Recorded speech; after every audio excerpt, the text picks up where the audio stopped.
This week's episode is brought to you by cashfortrash.space. Cashfortrash.space, the easiest way to get rid of your space junk. Select the junk you want to sell. Copy. Go to their website. Paste in the box to get a quote. Copy the price of the quote. Create a contract with the item you want to sell and assign it to Cash for Trash. Paste the amount you got from the website. Once your contract is accepted, you can spend the money on stuff you really need. It's that simple. Cashfortrash.space. Hello everyone, Tanak here, also known as Foreman Fred. Welcome to episode 140 of Building My Industrial Empire in EVE Online. I would like to thank this episode's sponsor. I talked with them this week, and they also added a new feature where they will buy your trash also from NPC nullsec. So they're buying from ISEC, NPC lowsec, and NPC nullsec. Check out their website with my affiliate link below. Use my affiliate link because I like to make money. So let's go back to the show.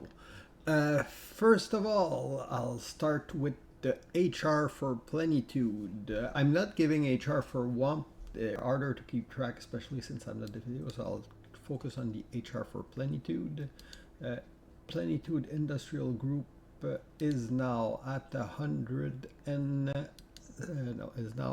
72 member. So we have 72 member. Yesterday was our first month of operation. So the corp was created basically a month ago. We went from me as the lone member to 72 character in a month, which is amazing growth. I'm super satisfied. Already 17 new character this week. Actually, it was 19 new character, but two people graduated to WAMP. Well, I'm not sure if that's a proper term, but basically, for a while, after flying with WAMP a little bit, they wanted to experience the nullsec life, so they graduated to WAMP, and that's okay. I kind of expected that. We're creating a group that has a very close tie with WAMP, so that's kind of a given that people will graduate between one of the two group depending on what their focus is at the moment. But still, 72 member after a month is a pretty phenomenal growth for a new corp, so I'm super happy with that. Now for the finance, this part is actually very interesting here. Oh, this is the trash for cash.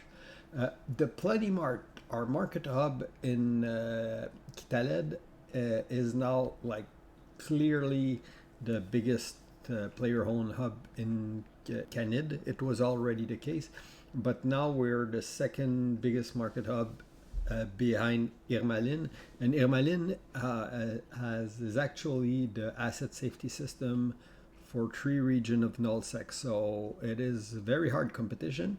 In terms of ISK value, it's going to be hard because they are a low sec system where you get dreads that are being asset safety there and stuff. So in terms of the amount of ISK, it's going to be hard to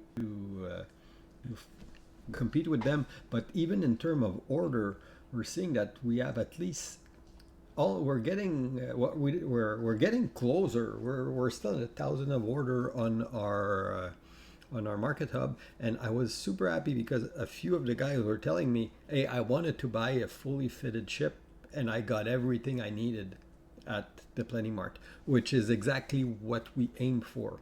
Our idea is that we want you to be able to fully fit a ship locally so that you don't have to go to one of the big trade hubs. And I think we're getting, at least we're hitting that range or where it's easier and easier to shop locally, and it shows because we're seeing organic trade and the trade hub grow, which is like very I didn't expect it to go. Again, I'm surprised by the progress we're making with that market hub, so that's great too. So basically the finance of the corp, aside from that, our costs are very fixed at this time. We have like basically 315 million worth of fuel.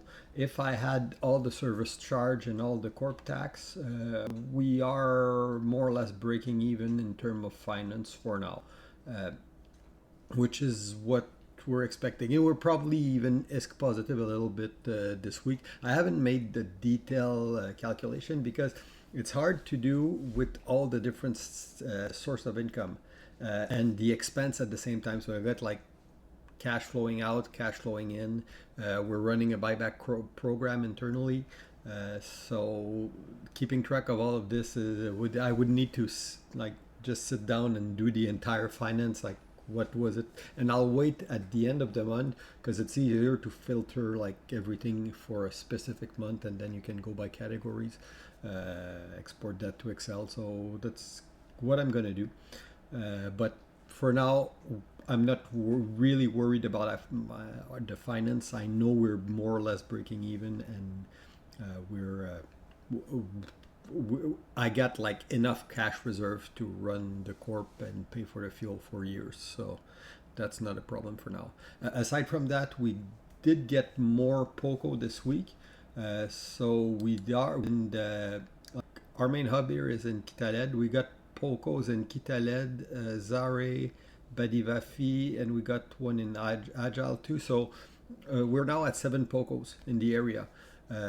Our member can get access to very, very cheap PI, and even for people outside our corp, our goal is to grow the region, grow the market. So the corp tax I'm putting on POCO is 1% internally for Plenitude member and 3% for outside.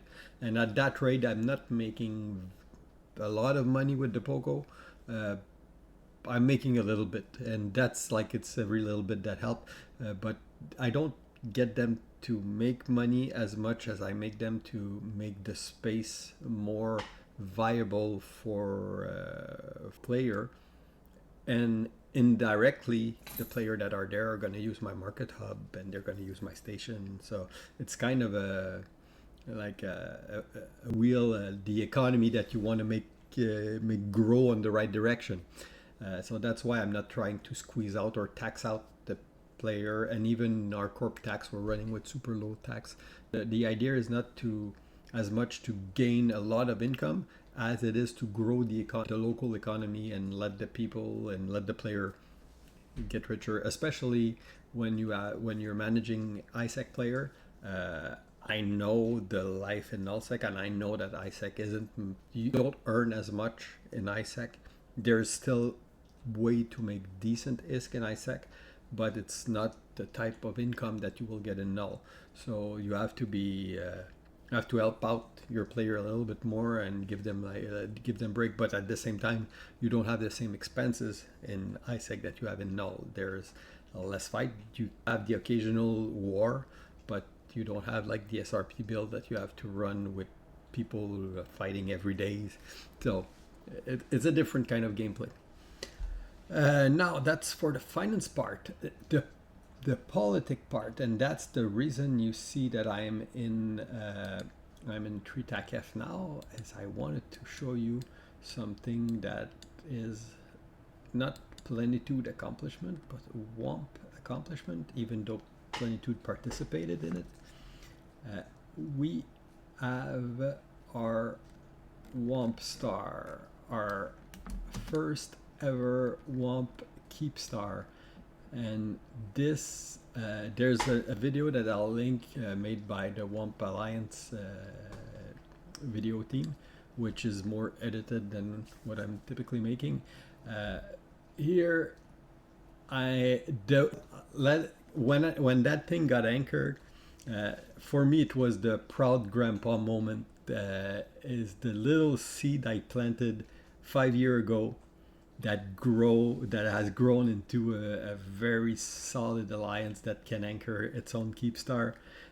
I felt like the butterfly effect of me anchoring a station in Evangier 5 years ago, starting to recruit people, living an incredible adventure in Eve, taking a break and ending that thing over to people that were very competent and had the the good of the alliance at heart, same as I did before, and it's grown into this where we have a corp now that has its own keepstar.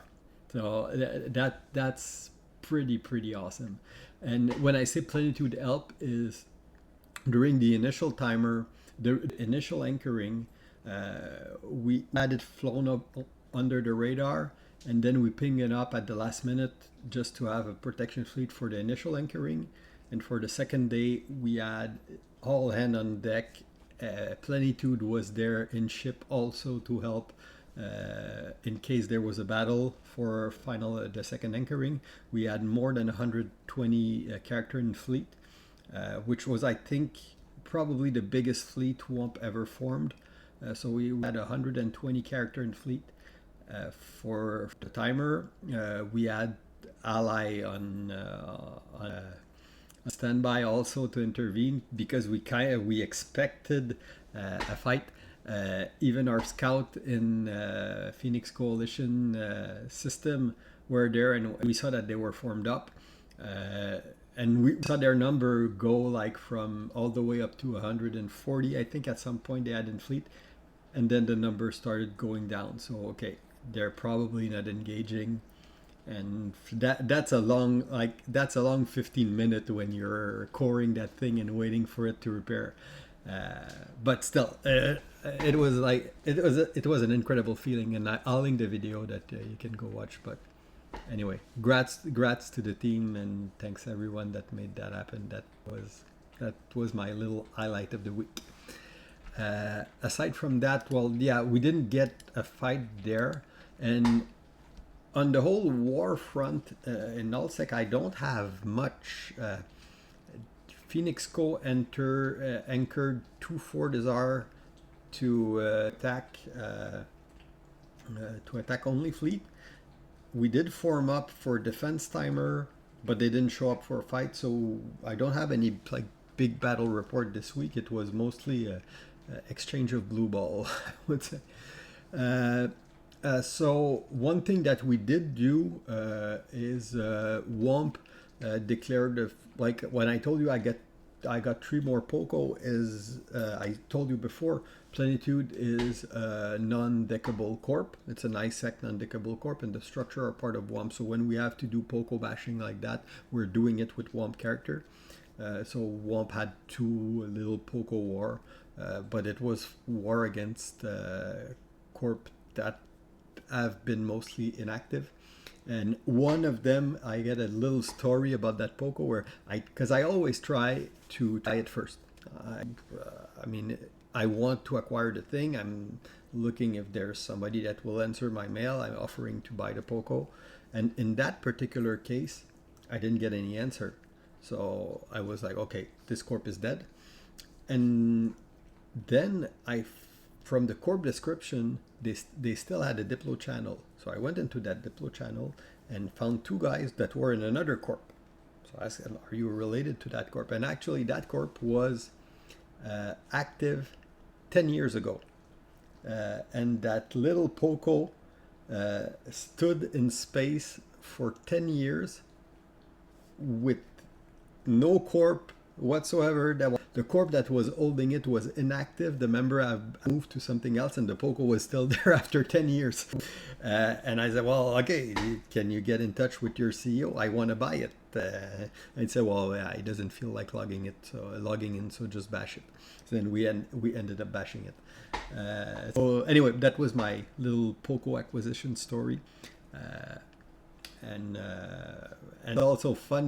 The fun part was talking with people that were like, what? There's still one of those around in space, and trading a little bit of Heave history knowledge with them, which was again that's these things is what I love about this game, like the social aspect, the human aspect of it. You get the feeling. I got the feeling talking with these guys that this was part of their story in Eve, the fact that they had an empire here, a little ISEC empire here at the time, and it was part of their life in the game, and that what they did at that point eventually touched me 10 years later because I found some remnant of their corp there. Again, the beauty of ETH. Aside from that, what else do I have for you? On the corp activity, we did run our first moon mining operation last week. We run a weekly pull on our moon pull, so that way we like new member they are there. They like everybody can get a little bit of moon goo every week if they want. It's just an R4 moon where we'd only have an ISEC moon for now. Eventually, I might want to get in the point where we do have access to a low sec moons for some, because right in ISEC you only get R4 moon goo. I do want to get to a point where we get better reaction material, R8, R16, R32, one can dream. But the thing is, with the Metanox moon drill, there's basically no moon worth pulling that doesn't have a drill. They're all over the place. They're like locusts. So personally, I really dislike the Metanox drill for that, because they remove the need for player to occupy the space, and they remove the fact that miner have to be in space to mine the actual moon goo getting pulled. So it's kind of killing mining in a way.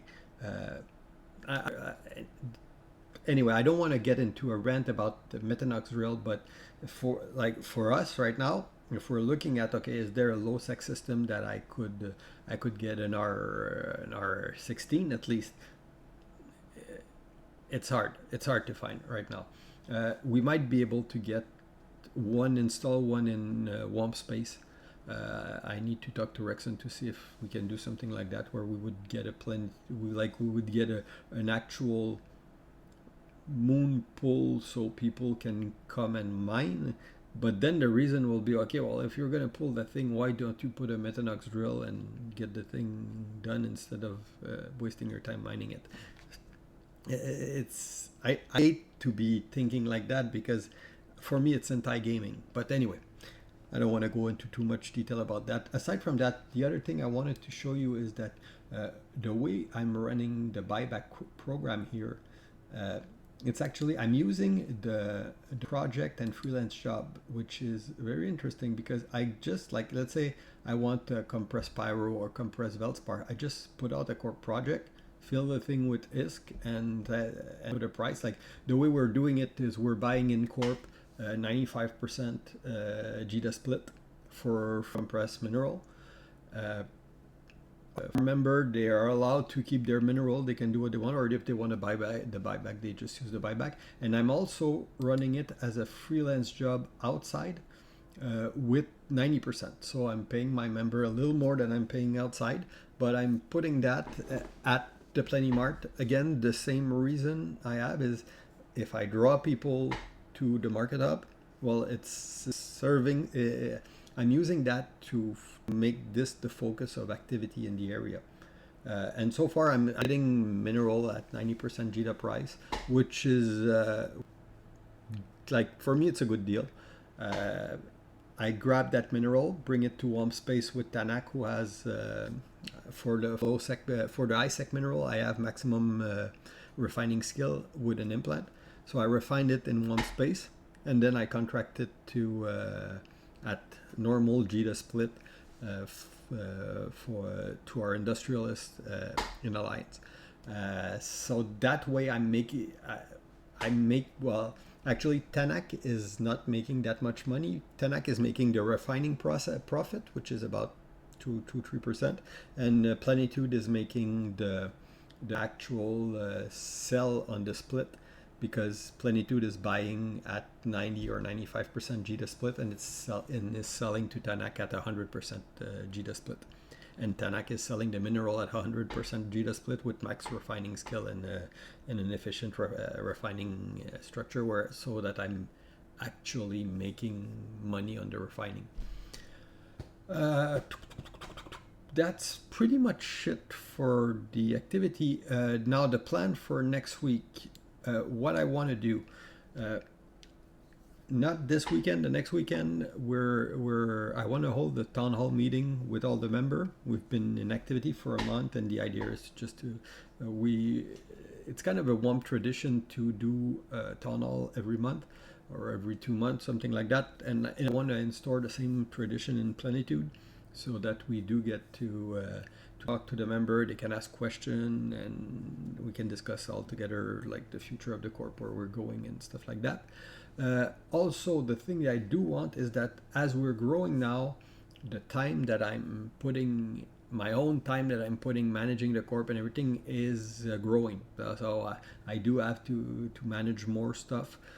I'm probably looking at some point into getting officers that can handle specific part. Like let's say I need somebody to work on fit for, because we want to do a Rome, and we want to work on doctrine to eventually be able to do in corp fleet and stuff like that.